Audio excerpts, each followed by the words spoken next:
abrilhantar aí, foi um magnífico reitor do Unicatólica, onde ele vai nos trazer uma palestra que eu acho que vai ser muito significativa para todos nós estudantes, né, do Unicatólica, que seria a emancipação do aluno no ambiente universitário, transformando-o em senhor de seu destino. Olha que tema interessante e profundo, né?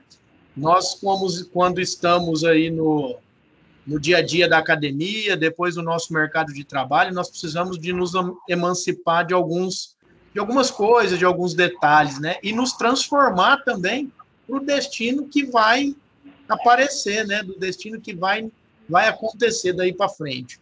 Então, eu gostaria de agradecer ao tempo aí do nosso magnífico reitor para nos abrilhantar aí dessa palestra hoje. E um recadinho de praxe, né, para todos ficarem com o seu microfone desligado.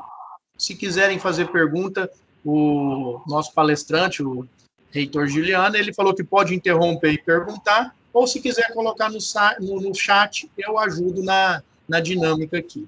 Então, professor Juliano, está nas suas mãos. Muito bem.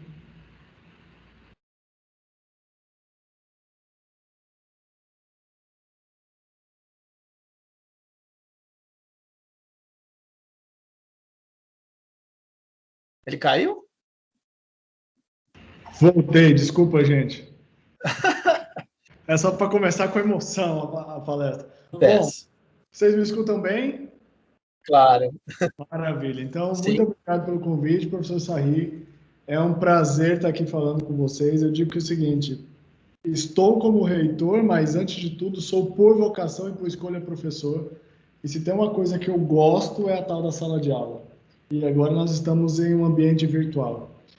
Bom, gente, o professor Sarri me deu um temão, né? Eu passei 4 dias tentando entender o tema, né? Emancipação do aluno no ambiente universitário, transformando-o em senhor do seu destino. E eu vou tentar falar um pouquinho sobre isso daqui, e eu vou dividir esse título em partes para que a gente entenda melhor. Então, eu vou compartilhar com vocês um pequeno slide aqui para a gente ir conversando. Esse aqui é um bate-papo, claro, é um bate-papo fundamentado, é um bate-papo científico, mas, ao mesmo tempo, eu gosto sempre de ensinar para os meus alunos uma coisa. Não é porque é científico, não é porque é ciência que tem que ser chato. Então, a gente vai tentar pensar um pouquinho a partir disso. Bom, a primeira coisa que eu pensei, quando eu vi esse tema, eu falei, rapaz, a gente precisa traduzir esse tema, né? Então, a primeira coisa que eu tentei fazer foi traduzir o tema. E traduzindo todo esse tema da emancipação do aluno no ambiente universitário, transformando-o em senhor de seu destino, manual de sobrevivência na vida universitária. Como sobreviver nesse negócio, que a gente sabe que não é fácil, tem dias de luta, tem dias que, oxalá, cheguem os dias de glória, né? Que é a vida universitária. Sobre isso que a gente vai falar um pouquinho. Antes disso, gente, é importante alguns combinados, que no mundo virtual a gente chama de netiqueta. A gente tem etiqueta, no mundo virtual a gente chama de netiqueta. Primeira coisa, né? Quem quiser perguntar, só abrir o microfone aí, perguntar, não tem problema nenhum, levanta a mão aí, pergunta, não tem problema interromper. Segunda coisa, que eu acho que é importante, esse é um tipo de fala que, gente, a gente sabe que é sexta-feira, se você estiver aí cansado, desanimado, se você brigou com o crush ou com a crush, não tem problema. Se você não quiser participar, não tem problema. Estejam aqui pessoas que, de fato, querem pensar um pouquinho mais sobre o tema. Por quê? Porque a gente avança, a gente discute. E, principalmente, gente, não alimente as tretas. Né? É importante dizer isso porque é o seguinte, a gente sabe que a vida universitária, a gente sempre tem aquela treta com os alunos, com os nossos colegas, com os nossos professores. Então, nesse espaço aqui, não alimente o monstrinho aí, né? Não alimente as tretas. Muito bem. Feito esses combinados, vamos começar agora a pensar o nosso tema. Eu dividi esse tema em partes. Então, a primeira coisa é, o que significa emancipar? Emancipar, uma pessoa emancipada, por definição, é uma pessoa que aos poucos, e aí existe uma palavra bonita para isso, né? Paulatinamente, ela vai se tornando independente. Então, emancipação é esse processo de independização. Essa palavra é difícil de falar, né? Da pessoa. Muito bem. Então, para a gente entender melhor, vamos tentar pensar o que não é ser emancipado. E aí eu estou chamando isso daqui o que não é ser emancipado de fake emancipações. A gente está na época aí das fake news e tudo isso daí, nós vamos pensar algumas fake emancipações agora. E eu escolhi, acho que 4 ou 5 para a gente pensar um pouquinho. A primeira dela, gente, é o emancipado sustentável. E aí, a nossa imagem está aí, a geração mimimada, que é, tudo é chato, tudo é difícil, tudo é tarde, tudo é cedo, tudo é longe, tudo é quente, tudo é frio.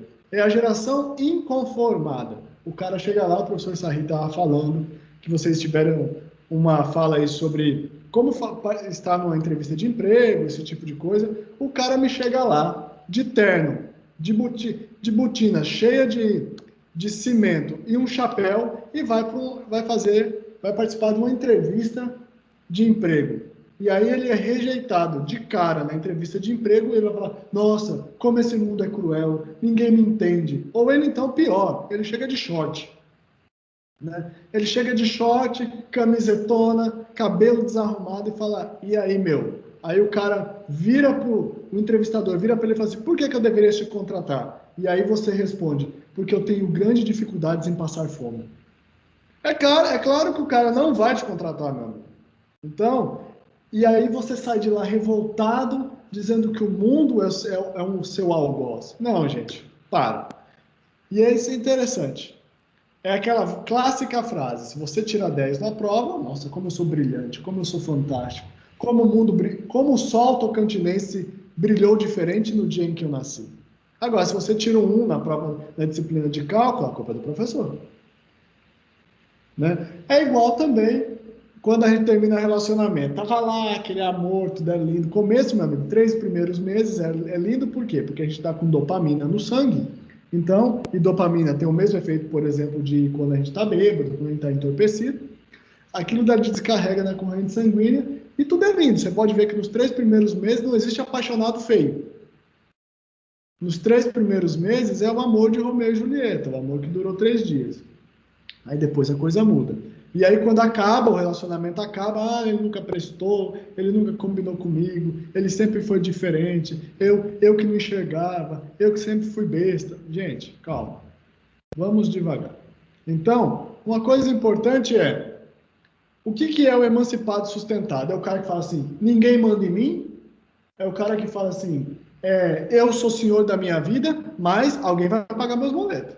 Então isso não é o emancipado, meu amigo. Isso daí é o sustentado. Muito bem. Vamos pensar. Todo mundo está me escutando, gente? Está me escutando bem, Sarri? Sim, eu estou escutando bem. Perfeito. Alguém mais pode manifestar aí sobre escutando aí? Muito bem.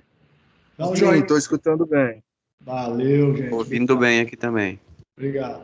Bom, o segundo tipo de emancipado, minha gente, é o floco de neve. O que é o emancipado floco de neve? Aqui no Brasil a gente não tem muita neve, ainda mais em Palmas, né, gente? Então eu podia ter escolhido outro exemplo. Mas isso é uma literatura da psicologia que fala da geração floco de neve. E o floco de neve ele tem 2 peculiaridades. Ele é único, ele é singular, por um lado, mas ao mesmo tempo ele é super frágil para o outro. Qualquer alteração de temperatura ele derrete e desaparece. Então, o que é o emancipado floco de neve? É o bonequinho de louça. É aquele que não pode, que ele está sempre em conflito, ele está sempre sofrendo, ele está sempre mal, ele é aquele paranoico que diz que todo mundo persegue ele. O professor nunca viu o cara na vida e ele já acha que o professor vai estar perseguindo, que ele vai reprovar, que não sei o que lá, que a vida é difícil, que as coisas são complicadas e que nada vai dar certo. Por outro lado, é aquele cara que pensa que ele vai terminar a faculdade e já vai sair como gerente.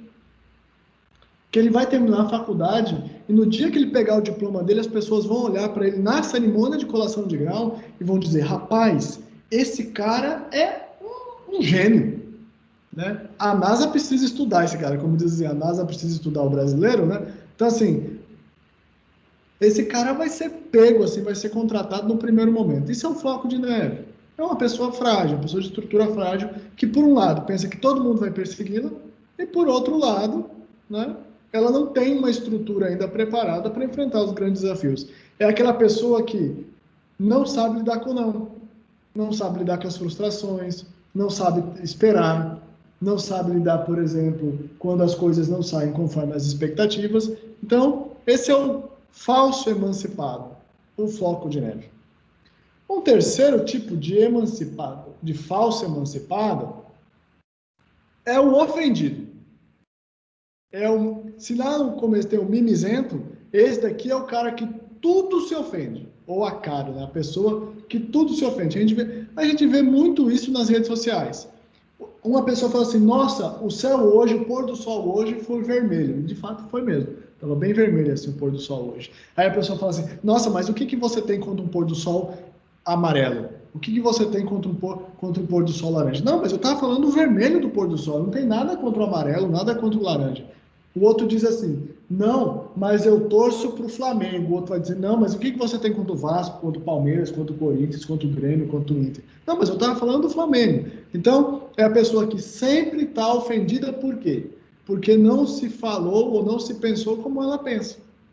Então, esse não é o emancipado. Esse, na verdade, é uma pessoa extremamente dependente. E aí, o que acontece? Diante disso, a gente tem todo um paradigma, né? Que é como, de fato, construir esse processo emancipatório. Como, de fato, fazer com que cada vez mais a nossa vida seja, de fato, verdadeira do ponto de vista da emancipação. Porque, ó, aqui tem um mimizento, aqui tem um frágil, aqui tem um ofendido, e aqui eu vou colocar uma charge aqui para vocês, que é o seguinte, aí, ó. Mãe, eu quero fazer uma mecha verde no cabelo. Aí a mãe responde, para quê? É para expressar a minha individualidade. E tá todo mundo fazendo, mãe. Ou seja, que individualidade é essa que você quer expressar se tá todo mundo fazendo? E isso daqui, gente, é muito comum. Dancinhas do TikTok nas redes sociais. Alguém já viu essa cena? Sertanejo sofrência nas redes sociais. Alguém já viu essa cena? A pessoa fala lá, hoje eu vou arrastar um chifre no asfalto. Mas quando ela é traída, aí ela reclama que foi traída. Bom, ela já disse que estava arrastando o chifre no asfalto. Ah, mas era apenas uma música. Não, peraí. Você estava expressando alguma coisa a partir daquela música. Nada contra gostos musicais. Mas assim, o que é que a gente está expressando? E como é que a gente não está sendo a geração modinha? Uma hora, porque todo mundo bateu palma, porque todo mundo está batendo palma, eu vou lá e bato palma. Porque todo mundo está protestando, eu vou lá e protesto. Porque todo mundo está chorando, eu vou lá e choro. Né?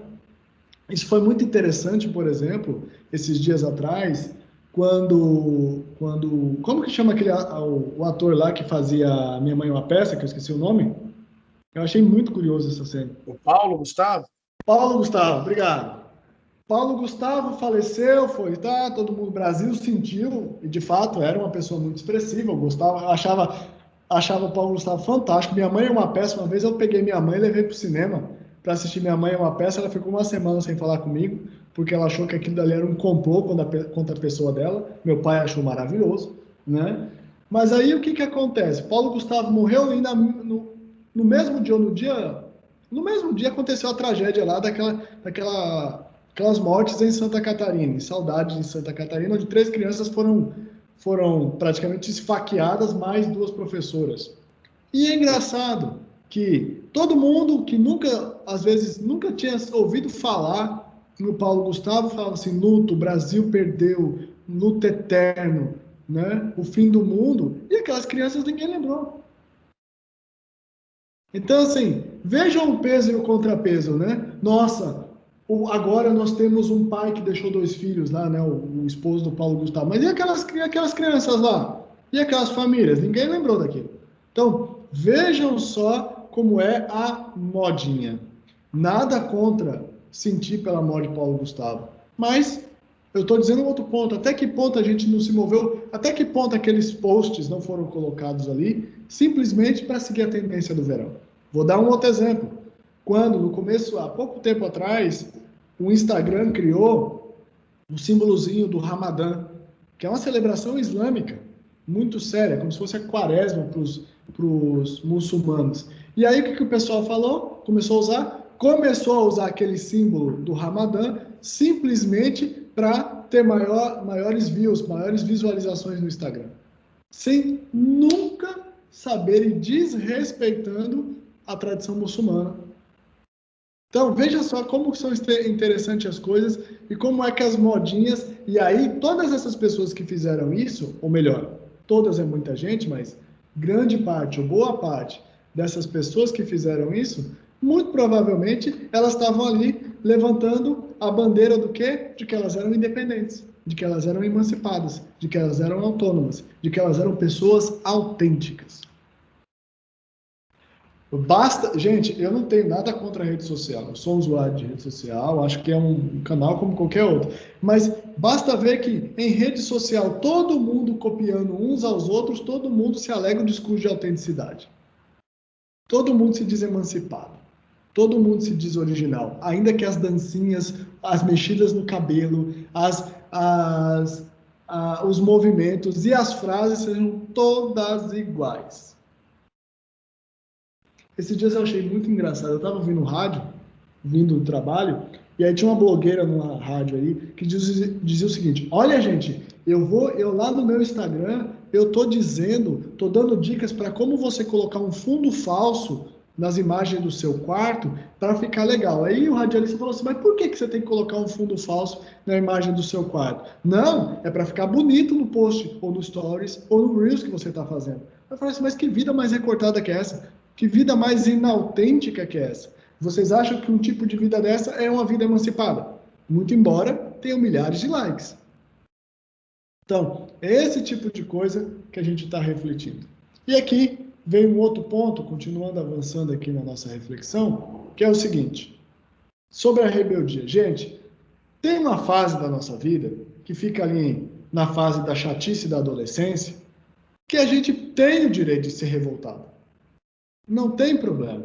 Ali todo mundo quer mudar o mundo, ali todo mundo é rebelde, ali todo mundo é antissocial, ali todo mundo os hormônios flutuam, a cara é cheia de espinha, você fica parecendo o crescimento é disforme, os guris. Então, se vocês entrarem, por exemplo, vocês já devem ter vivido isso, quem não viveu, faça essa experiência, entre numa sala de 9º ano, e vocês vão sentir o que é o cheiro da porta do inferno, porque dali os hormônios estão desequilibrados, e aí o que acontece?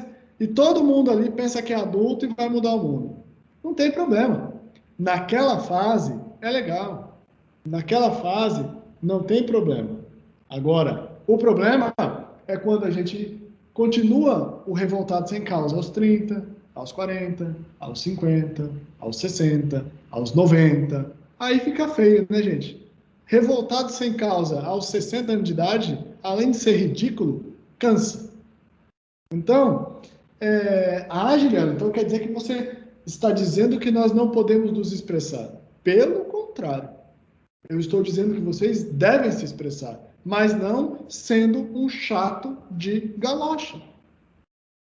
Mas sim aprendendo a dialogar, aprendendo a propor, aprendendo a deixar de ser birrento, porque a gente sabe que se a gente não desenvolve isso, a birra é uma coisa que a gente cultiva, porque é prazeroso ser birrento, mas não faz muito sentido, né?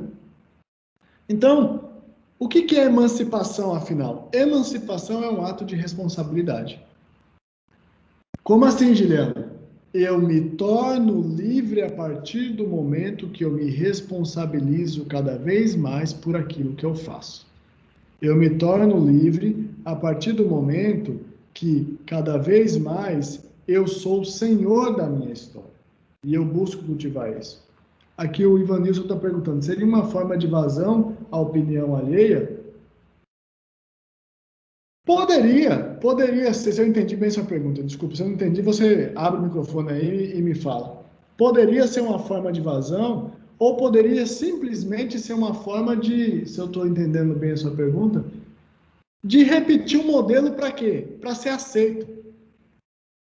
A tal da dancinha, a tal da musiquinha, a tal do gesto, a tal do não sei o quê, é uma forma da gente ser aceito. Por quê? Aquele momento lá que o Paulo Gustavo, né, gente? Isso. Beleza, obrigado. Paulo Gustavo. Quando o Paulo Gustavo morreu, muita gente postou aquilo ali simplesmente para ser aceito. Para dizer, olha, eu também faço parte dessa história, também faço parte desse movimento. Agora, até que ponto, gente, nós de fato somos autênticos nas nossas atitudes e opiniões? E o que é ser autêntico?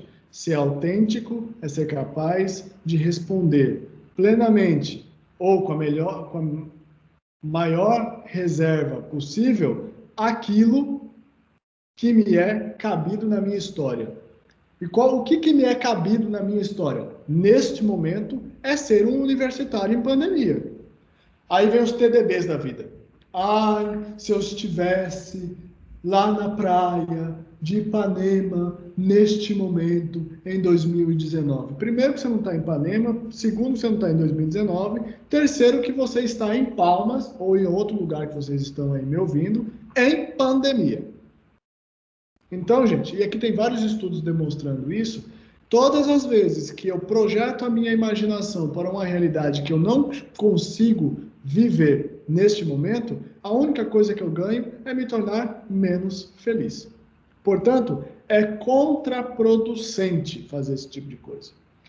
Ah, mas quando eu terminar, e eu dizia isso para os meus alunos, quando eu comecei minha docência, eu dizia isso para os meus alunos, eles ficavam meio ofendidos, depois eles entendiam. Eu falava o seguinte, cuidado, porque quando vocês terminarem a faculdade de vocês, a única certeza que vocês têm é que se vocês não tomarem cuidado, vocês serão desempregados em potencial. Por quê? Porque enquanto estudante, você tem a desculpa, eu sou estudante. Mas e depois que acabou? Qual que é a desculpa que você vai usar? Tem gente que vive de muleta, gente. Tem gente que vive aí inventando desculpa, porque o professor, porque a minha família, porque é o planeta, porque é o OVNI, porque eu não gosto disso, porque é a pandemia. Quantas desculpas foram justificadas pela pandemia? Não obstante, a gente sabe que é um momento adverso, um momento de dificuldade, um momento de reinvenção. Muito bem, então, emancipação, gente, fundamentalmente é esse movimento de responsabilizar-se, tomar as rédeas da própria vida. Isso acontece do dia para a noite? Não. Isso acontece de maneira gradual e sistemática. Muito bem. E aí vem a segunda parte do tema que me foi dado: ambiente universitário. Muita gente entrou no ambiente universitário pensando que a universidade era American Pie. E o que era American Pie? Para quem lembra do American Pie, para quem não lembra, eu vou explicar. American Pie era um filme norte-americano. Alguém aqui nunca ouviu falar em American Pie? Quem nunca ouviu falar, abre o microfone aí e fala assim, nunca ouvi falar. Senão não vou explicar o filme, né, gente? Vamos lá, pessoal. Quem já escutou? Todo mundo, eu acho que já viu esse filme. Já escutaram América, já viram América. Tem vários, por sinal. Então, o silêncio é uma resposta. Então, American Pie, gente, todo mundo pensava que entrar na faculdade era American Pie. Era cachaçada, era aquela bagaceira toda, e vai pegação e tudo mais. E aí chegou no primeiro semestre. Todo calor é feliz. Mas chegou no primeiro. Nunca assisti. Difícil achar que. É isso aí. Aqui, ó. Essa história é ótima. Nunca assisti, mas já ouvi falar. É tipo assim, olha, eu tenho um amigo, sabe? Né? Tá bom. E aí, o que acontece? Todo mundo pensava que o negócio ia ser assim. Aí você chegou no ambiente universitário, viu aquela paradeira, tá, de vez em quando toma uns pileque, beleza, aquelas festas da Atlética que o povo joga, o povo dentro de tambor e vai aquela bagaceira toda, mas isso não é todo dia. Aí vem a P1, a P2, a revisão universal do conhecimento. Você sabe o que é a revisão universal do conhecimento, gente? Exame! Né? Eu dizia isso para os meus alunos, falava assim, olha, gente, quem for convidado para a revisão universal do conhecimento, né? Sinta-se abraçado. Então, e vem aquela coisa, a gente percebe que a coisa é meio monótona, né? Não é tudo aquilo que o American Pie mostrou. Por quê? Porque o American Pie, como bom filme, é uma vida ditada. Gente, percebam que se a gente não tomar cuidado e aprender a ressignificar a nossa vida vira uma chatice. Quantas vezes eu entrava em sala de aula, eu virava para os meus alunos e falava assim, gente, aqui o povo morreu e esqueceu de deitar, viu? Porque é uma preguiça encarnada. A pessoa chegava ali fazendo... Eu perguntava, ele não respondia, dava um grunhido, né? Eu falava assim, meu Jesus amado, o que que aconteceu aqui? Isso não era sexta-feira, onde você já está de saco cheio, esperando aquele barulhinho fazendo assim, ó, né? Não é esse aqui. Era uma segunda-feira, meu amigo. Numa segunda-feira a pessoa já estava ali, ó, no porre da vida. E no porre não das festas, mas da própria náusea, da própria angústia, da própria letargia, né? Então, por outro lado, o ambiente universitário é um ambiente que faz a gente e propicia a gente muitas relações muito importantes. Eu fiz grandes amigos na minha época de universidade e continuo com esses amigos até hoje. Por quê? É um espaço onde você faz grandes escolhas. Então, esse ambiente universitário que, infelizmente, neste momento está mediado, e oxalá daqui mais alguns meses a gente volte, né, porque essa pandemia já deu o que tinha que dar, é um ambiente de encontro, um ambiente de vivência, e um ambiente que nos ajuda a emancipar, por quê? Porque nós aprendemos duas coisas básicas. Primeiro, viver é relacionar-se, e relacionar implica que nem sempre vai ser legal, nem sempre eu não vou quebrar a cara, nem sempre vai ser lindo e maravilhoso, e que, diferente das redes sociais, eu não posso cancelar isso, né? Não posso simplesmente te bloquear ou te excluir. E segunda coisa, de que viver é um ato de coragem. Coragem de se repropor, coragem de se reinventar, coragem de dizer aquilo que é necessário para esse momento. Ah, Juliano, mas olha, tem dia que é um saco. Sim, tem dia que é um saco, tem dia que vai ser difícil, tem dia que vai ser complicado, tem dia que eu vou querer pendurar um pela janela. Não tem problema. Você só não pode ser cruel e pendurar alguém pela janela, porque senão depois o pessoal do direito vai se divertir com o seu couro. Muito bem. Uma outra coisa importante, falando de ambiente universitário ainda. Transformação, uma palavra que está na moda. Transformação, transformar significa mudar de forma. E o que é transformação? Transformação é um ato de investimento. É um ato de redescoberta. É um ato de reproposição. Existe uma palavra grega que eu gosto razoavelmente. Essa palavra se chama metanoia. E que no contexto religioso ela virou uma palavra chamada conversão. Metanoia significa eu estou andando nessa direção e de repente eu viro e vou para aquela direção. A transformação, gente, não acontece quando você apenas pinta o cabelo, muda a barba, toma banho, né, se arruma para festa, tira a maquiagem ou põe a maquiagem. A transformação... Oi? Quem é que está falando? Deu... Quem é que está falando? Bom, deixa eu continuar. Daqui a pouco ela conversa mais. Ó, escreve no chat qualquer coisa. Exato. A transformação, ela acontece quando, de fato, o seu óculos de visão da realidade, ele muda. Ah, Juliano, como é que eu faço esse negócio de mudar o óculos da visão da realidade? É entender que a sua opinião, por mais magnífica que seja, ela é apenas um ponto de vista. E que podem existir muitos outros pontos de vista bastante diferentes ou bastante contrastantes daquela opinião que você está dando. Ah, mas isso significa que eu vou ter que abrir a mão da minha opinião? Não.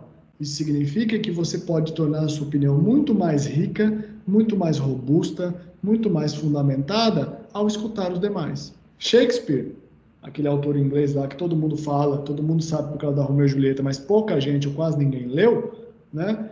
Shakespeare, né? Ele dizia o seguinte, num soneto dele. Deu seu ouvido, ele, no soneto nada, no texto do Hamlet, quando o Horácio recomenda algumas coisas para o Hamlet. E aí o Horácio diz o seguinte, dando vários conselhos ao Hamlet que ia para a França. O Hamlet deu seu ouvido a muitos, a sua palavra a alguns. Isso significa, todo bom conselho é bem-vindo. Agora, o que você vai fazer com isso, aí é você que decide. Então, a transformação, gente, é mudar esse óculos da vida. É mudar essa roupa da alma, para que cada vez mais nós consigamos o quê? Responder de maneira mais adequada, responder de maneira mais coerente a essa grande dinâmica que é o viver. E como que eu faço isso? Observe os próprios hábitos. E já tem estudos que estão mostrando aí que para você mudar um hábito, minimamente, dependendo de como esse hábito funciona, você leva pelo menos 21 dias. Então, não adianta chegar na sexta-feira, às 20h48 da noite, e falar o seguinte, a partir de amanhã, eu vou acordar um homem ou uma mulher diferente. Não vai acordar. Você pode acordar em processo de mudança. Ou então, vamos dar alguns exemplos clássicos da experiência humana. Espera aí que tem aqui, vamos ver se tem algum aqui. Nossa opinião seria apenas um A em todo mundo, de alfabetos e letras limitadas a cada mente, a cada... Nossa, que bonito isso, Andrei. Gostei, parabéns, cara. Então, vamos lá. Vamos usar alguns exemplos típicos da vida universitária.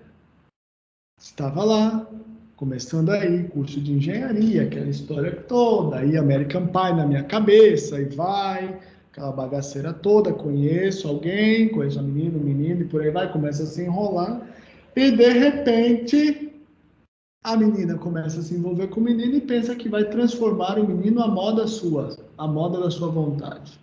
E o menino começa a se relacionar com a menina, pensando que ela nunca vai mudar, que ela nunca vai ter TPM, que ela nunca vai acordar com a pá virada, que ela nunca vai querer matar alguém. E aí esses dois seres animados, vivendo numa instituição universitária, fazendo um curso universitário, eles descobrem algumas verdades básicas da vida humana. A primeira verdade é que o humor humano é tão fluido como o tempo. Então, no mesmo dia, pode fazer chuva, pode ensolarar, pode chover, pode ventar, pode ficar uma paradeira. A segunda coisa é que ninguém tem bola de cristal.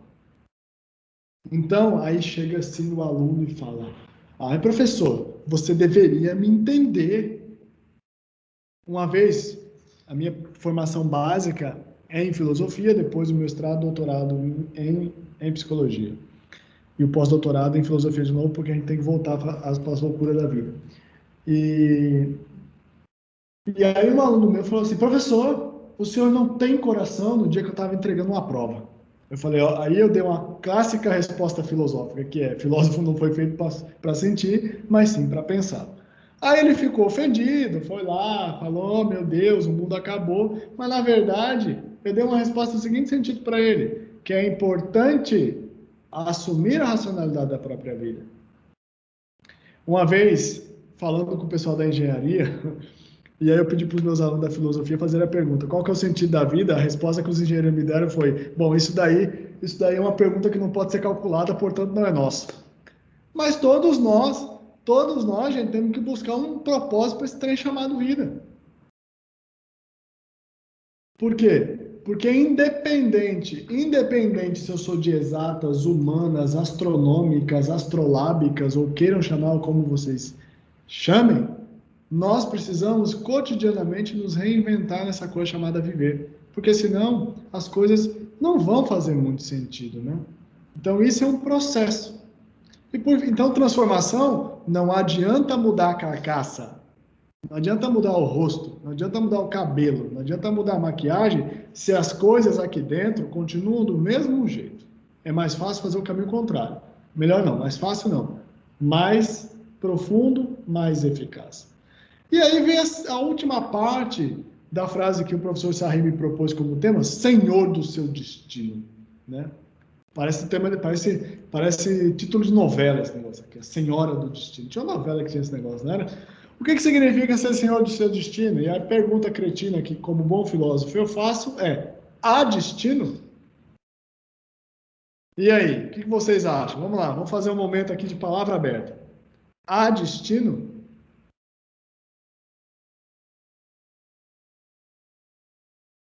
Podem opinar, gente. E aí, pessoal, tem destino ou não? Quem acha que tem? O povo está dormindo já. Tá lá, creio que sim, aí o Ivanilson respondeu, a Andressa disse que não. Pode falar, então vamos pensar sobre. O Alexandre disse que não. Acho que não. Consequência das escolhas. Aí, ó, começou a melhorar. Começou. Acredito que sim. Vai falando aí, gente. Quem faz nossos destinos somos nós mesmos. Vai falando aí. Nossos destinos são nossas escolhas. Complexo, hein? Colocaram aqui, ó. Mas viver não é fácil não, meu amigo. Viver é complexo.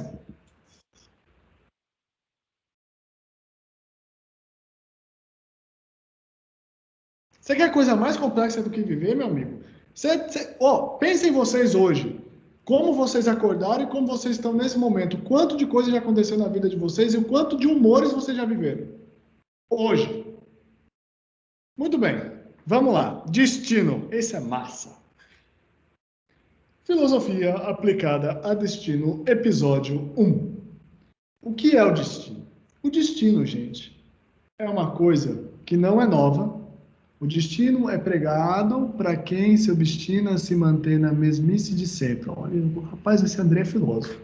Aqueles que se inventam e reinventam a cada dia, a cada dificuldade, se tornam donos do próprio destino. Massa. Sim, mas o destino não é algo que se toca, apenas imagina, pois sempre estamos presentes. Muito bem, vamos fazer um exercício de lógica aqui. O destino, gente, ele surge há muito tempo. Ele surge nas tradições antigas. E qual que era a ideia?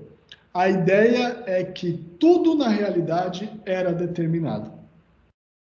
Se tudo na realidade era determinado, tudo aquilo que você fizesse, por mais que você quisesse, obedeceria a essa pré-determinação. Vocês já ouviram falar aqui sobre o mito de Édipo, lá na Grécia Antiga? Se não, isso não é vergonhoso não, gente. É só falar assim, nunca ouvi falar. Aí eu conto o mito de Édipo. Porque se vocês não ouviram falar, eu não vou contar. Se vocês já ouviram falar. Não ouvimos, pelo jeito aí, no chat. Então, tem que falar, gente. Então, o mito de Édipo tem várias versões. Eu vou contar uma delas. A história é o seguinte. Édipo era filho do rei de Corinto. E quando Édipo, a mãe de Édipo, engravidou, o rei de Corinto foi oferecer sacrifícios ao templo de Apolo. E aí, sou um apreciador das filosofias, olha aí. Ó. E aí, o rei de Corinto foi oferecer um sacrifício ao templo de Apolo, e sabe que Apolo, ao mesmo tempo que é o deus do sol, é o deus dos oráculos, né? O deus da iluminação e o deus da visão, na mitologia grega. E aí, o que aconteceu? Aconteceu que o oráculo profetizou o seguinte: esse menino que nascerá matará o próprio pai e se casará com a mãe. Beleza. O que aconteceu? Aconteceu que os pais de Édipo falaram, não, tem que dar um fim nesse menino, porque esse menino é um problema.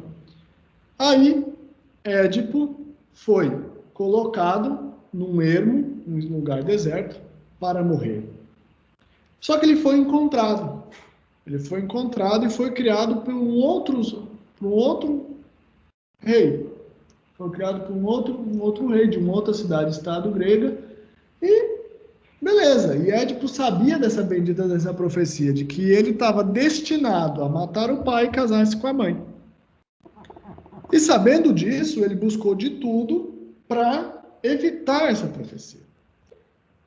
Só que ele pensava que os pais que o estavam criando eram, de fato, os pais naturais dele. Certa vez, ele estava andando por um caminho e, de repente, ele tropeçou com um outro viajante e ficou muito injuriado. Por que esse viajante não respeitou? Por que esse viajante foi lá e o desrespeitou? E ficou tão nervoso que matou aquele viajante.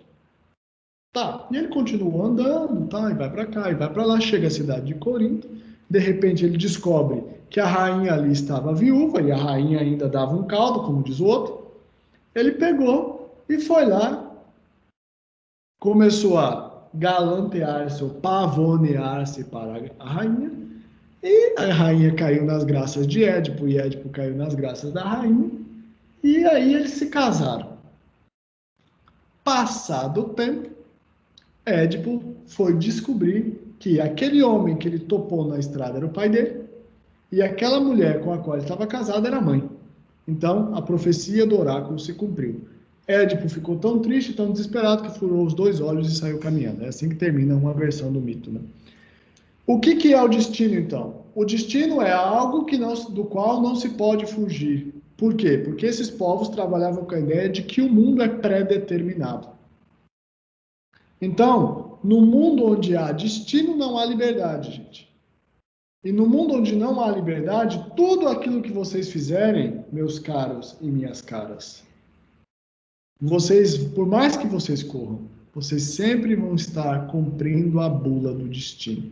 E aí, existiam lá na Grécia Antiga as 3 moiras, que eram as 3 feiticeiras que tinham um olho só, e elas ficavam ali tecendo o fio da vida, que era o fio do destino. Qual que é o problema da contemporaneidade? A contemporaneidade criou, e o mundo predestinado, o mundo onde há um destino, é muito mais fácil que o mundo que não tem destino. Por quê? Porque o mundo que não há destino, gente, significa dizer, meu amigo, minha amiga, o sucesso ou o fracasso da sua vida não é culpa de quem desenhou o seu destino, mas a responsabilidade é sua. Então ele joga para o indivíduo aquilo que antes era da natureza, de uma divindade, de uma cosmovisão.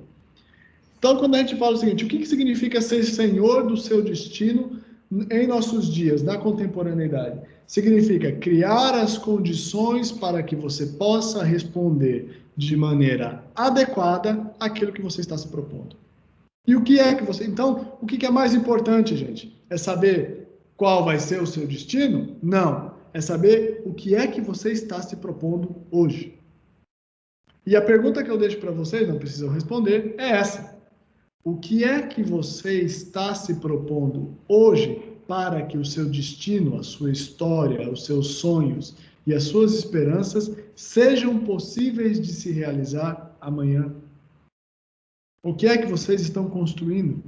Ah, eu estou construindo uma carreira de sucesso. Isso não basta. Ah, eu estou construindo um futuro melhor. Como você sabe? Você não sabe nem se o presente vai ser melhor, quanto mais o futuro. Eu acho o máximo essas palestras, tipo assim, o mundo pós-pandemia. A gente não sabe nem como vai ser o mundo, como está sendo o mundo na pandemia. Como é que eu vou prever o mundo pós-pandemia, gente? Então, esse tipo de coisa é muito interessante. Mas, enfim. Peraí, tem um comentário aqui da Ana.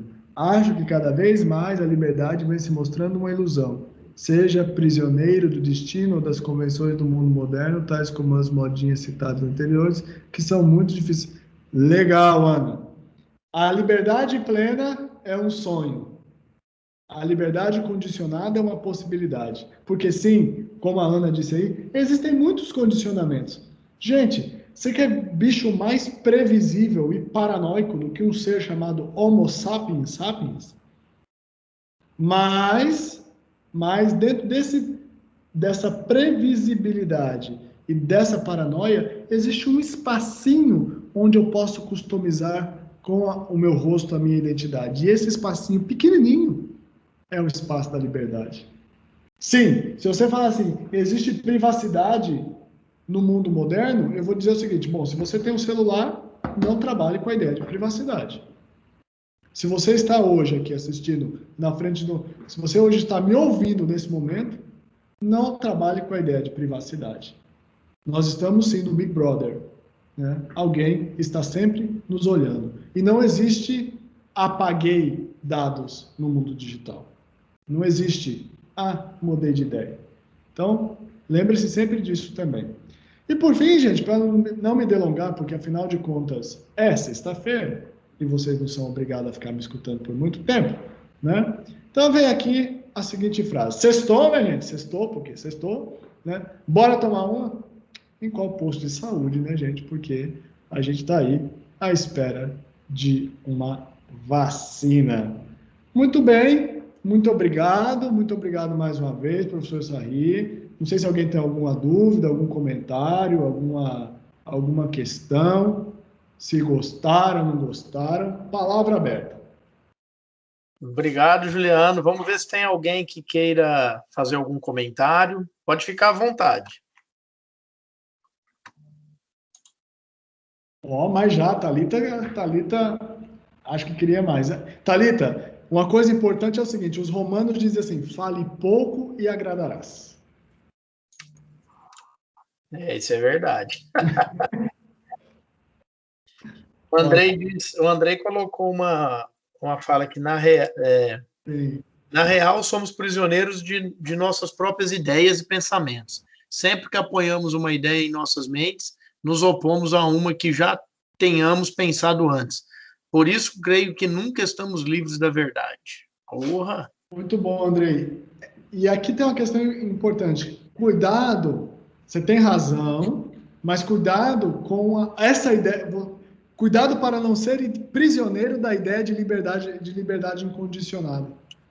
A liberdade humana, diferente da liberdade de uma porta, essa questão é importante. Vou falar um pouquinho sobre isso, que a questão da liberdade é uma grande questão da contemporaneidade. Existem duas formas de pensar a liberdade humana. E aí tem o pessoal que fala assim, liberdade e livre-arbítrio. Não é isso. Né?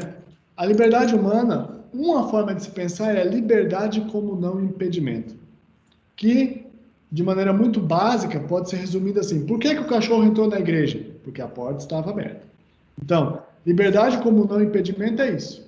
É a liberdade das coisas. O cachorro entrou na igreja porque a porta estava aberta.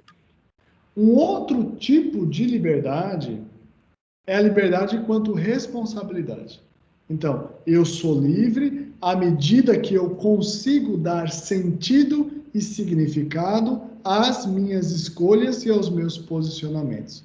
Então, não tem problema ser blogueirinho, não tem problema fazer dancinha, não tem problema bater palma, mas eu sei por que eu estou fazendo isso. Não tem problema dormir, não tem problema ter preguiça, não tem problema, mas eu sei por que eu estou fazendo isso e eu assumo as consequências disto. A partir daí, a nossa taxa de liberdade aumenta ou diminui? Nem aumenta, nem diminui. Nós continuamos condicionados, mas condicionados de uma maneira mais lúcida. E aí sim eu posso exercer o senhorio da minha vida. Agora, quando eu opto pela liberdade do cachorro lá, que é a liberdade como não impedimento, o tempo todo eu estou sendo tragado por essa lógica. E o tempo todo, por exemplo, eu preciso ficar vendo quantas notificações eu recebi no Instagram para ver se eu sou importante ou não. Mas você precisa mesmo, para saber se você é importante ou não, medir isso a partir das notificações que você tem? Ou de quantos amigos batem palma, ou de quantos amigos te aplaudem? Então, é essa virada de chave que talvez seja importante. O quão responsável nós conseguimos ser pelas escolhas e pela vida que nós estamos construindo agora. Isso não é chavão. Por quê? Quem disser para vocês que vocês estão construindo o futuro sem fazer o alicerce agora, está enganando vocês. E se alguém vier com vocês com 5 passos de alguma coisa, devolva esses 5 passos. Fala assim, viva esses 5 passos e me demonstre os resultados. Esses dias eu estava andando aqui por Palmas e estava assim, fulano de tal, 30 anos, milionário. Venha fazer curso. Eu falei assim, mas por que um cara que aos 30 anos é milionário, ele tem que colocar um outdoor falando isso? Eu vi isso aí também. Eu fiquei pensando, mas não tem cabimento. Até porque o que acontece? Imagina o seguinte, se eu tivesse 30 anos e fosse milionário, eu queria ficar quieto. Por quê? Porque imagina o tanto de problema que isso não me cria se eu ficar falando. Com certeza, né? Não é? Então, esse é o ponto. Esse é o ponto. Então, cuidado com os exercícios de liberdade que estão sendo oferecidos por aí. O que mais, gente?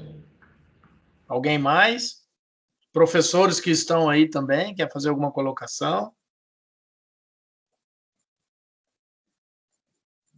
Ninguém? Maurício aqui. Atualmente, devido ao modo como estamos tendo aula, tudo está diferente e eu tenho repetidas em aula. Não estudem para passar apenas, estudem para aprender. Exatamente, muito legal, Maurício. Gente, coloquem uma coisa na cabeça de vocês. Um curso superior, ele só funciona na nossa vida quando ele nos torna uma pessoa melhor. E não um técnico apenas. Por quê? Porque a técnica muda, gente. As técnicas de construção de 20 anos atrás, de 10 anos atrás, de 5 anos atrás, elas já mudaram. Agora, aquilo que a gente introjetou enquanto valor, por exemplo, esses dias aí o professor Tassaí estava dizendo que ele estava falando sobre as implicações jurídicas de você ir lá assinar uma obra, né, como engenheiro responsável. Isso daí está te dizendo o seguinte: não é porque a lei diz que você vai para a cadeia, mas é a responsabilidade que você tem com relação à vida que você está colocando ali com o seu trabalho. Isso não muda. Agora, a técnica, o contrato, a forma, isso muda. Então, se vocês estão estudando apenas para ter um diploma técnico, vocês estão se iludindo.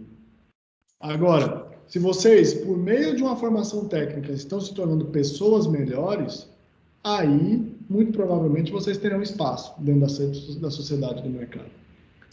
Cada vez mais hoje se contrata pessoas e não mão de obra.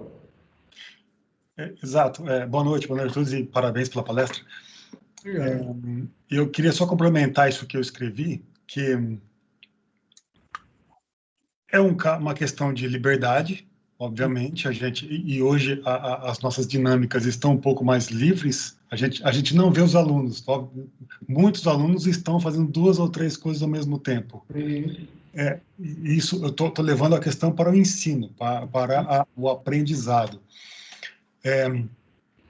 Então, tem maior liberdade, tem mais facilidade de se concluir uma prova, vamos colocar dessa forma, vamos colocar dessa forma.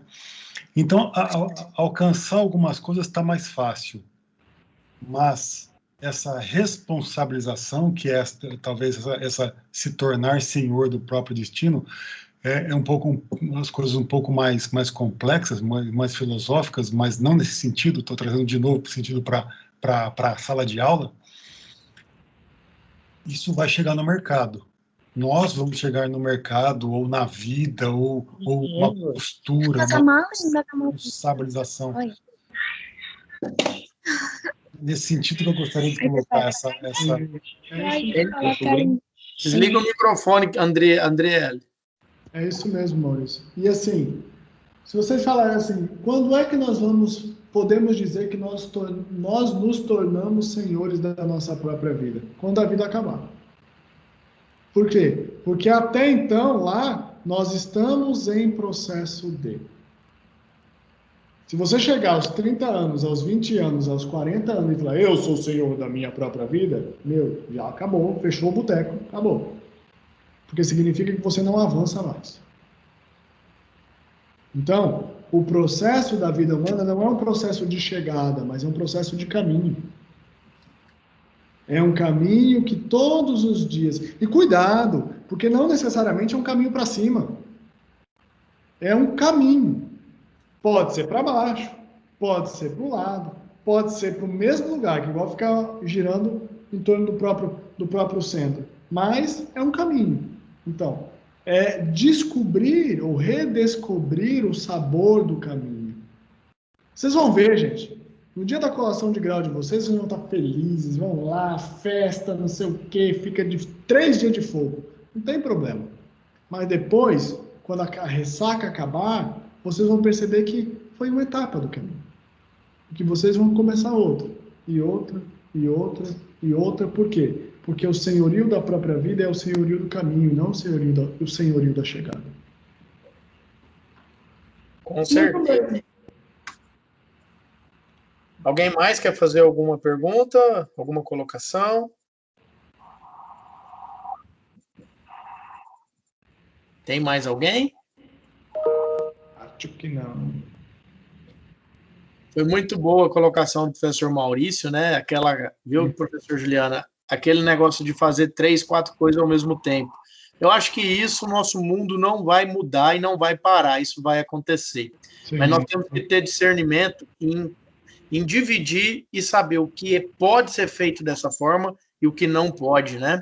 Então, tem certas atividades que nós temos que estar concentrados e focados, né? O foco é tudo, né? Exatamente. E assim, é entender que não tem problema fazer várias coisas ao mesmo tempo, mas o importante é estabelecer prioridades. Com certeza. E esse é o grande drama. Como nós temos muito acesso à informação e a muitas coisas hoje, a gente tem problemas em priorizar. E onde tudo é importante, nada tem valor. Muito bom. Muito bem, obrigado, Sarri, obrigado a todo mundo aí, obrigado aos professores das Politécnicas, foi um prazer, é sempre um prazer. E estamos aí nessa aventura chamada Unicatólica. Com certeza. Eu agradeço o professor Juliano, nosso reitor, que nos abrilhantou, né, com essa belíssima palestra, uma explanação boa para a gente passar um final de semana pensativo e voltar à nossa vida normal na segunda-feira, né, com aulas, atividades, provas, avaliações e tudo mais. E essa reflexão, espero que todos aí consigam tire proveito dela para a nossa vida mesmo, pessoal, educacional e tudo mais. Né? Então, agradeço novamente a todos que participaram, muito bom. Fechamos uma semana com chave de ouro, tivemos várias palestras, vários eventos, não só da Politécnica, não só do curso de Engenharia Elétrica ou de Engenharia de Produção, mas de modo geral, muito bom. Acredito que vocês devem ter participado de vários outros, né? E a nossa semana vai ser sempre assim, integrada. Né? Amanhã tem mais alguns eventos, quem se inscreveu, participem, e o conhecimento ele é geral. Hoje, nós praticamos muito a parte multidisciplinar. Então, essa semana acadêmica, ela foi multidisciplinar. Teve palestras do direito, da administração, que nós poderíamos ter visto como muitos viram. E muitos deles também, estudantes de direito e administração, participaram das nossas. Então, isso é o legal. Muito obrigado a todos, boa noite, se cuidem e tenham um ótimo final de semana. Juliano, eu agradeço imensamente, novamente, você, e eu sei que a gente pode contar com a gente, nós também podemos contar com você, né? O sim foi de imediato, o tema foi complexo, mas foi traduzido aí de uma forma bem tranquila e bem didática. Muito obrigado a todos, boa noite novamente. Obrigadão. Obrigado, gente. Obrigado, Sarri. Tchau.